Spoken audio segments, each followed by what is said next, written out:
building iOS or macOS apps and ran into TBD files in the Xcode SDK directories. These text-based stubs replace traditional dynamic libraries to keep SDK sizes manageable.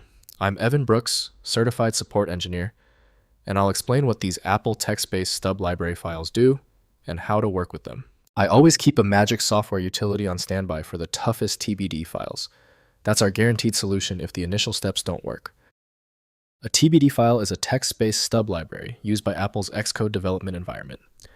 It serves as a lightweight placeholder for a dynamic library, containing only the essential information needed for linking, such as exported symbols and architecture. This allows developers to link against frameworks without needing the full binary. The TBD format is a plain text file, typically using YAML syntax. This design choice prioritizes human readability and minimal file size over binary performance. It contains metadata like the framework's platform, version, and a list of exported symbols, making the linking process faster and more efficient during development. Your application default for TBD should ideally be Xcode from Apple. To ensure the integrity of the system files, a dedicated utility should be used instead of Windows default. Windows allows previewing, but meaningful behavior depends on the appropriate runtime. Let's check which applications associate the file. Right-click your TBD file and click Open With. Test with Xcode if available.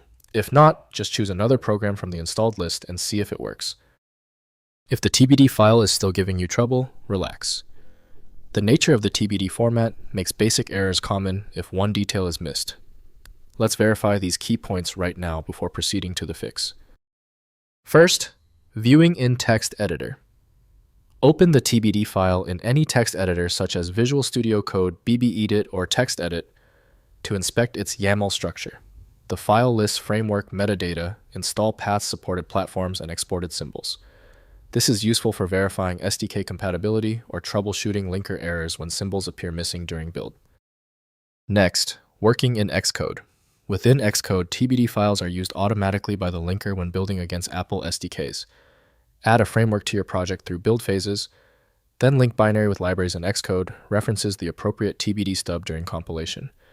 No manual TBD handling is needed for typical iOS or macOS development. Finally, generating TBD stubs. Use the TAPI tool included with Xcode command line tools to generate TBD files from existing dylib binaries. Run TAPI stubify on a framework binary to produce a corresponding TBD stub. This is useful when creating SDKs for distribution or maintaining custom frameworks where you want to share API definitions without binaries.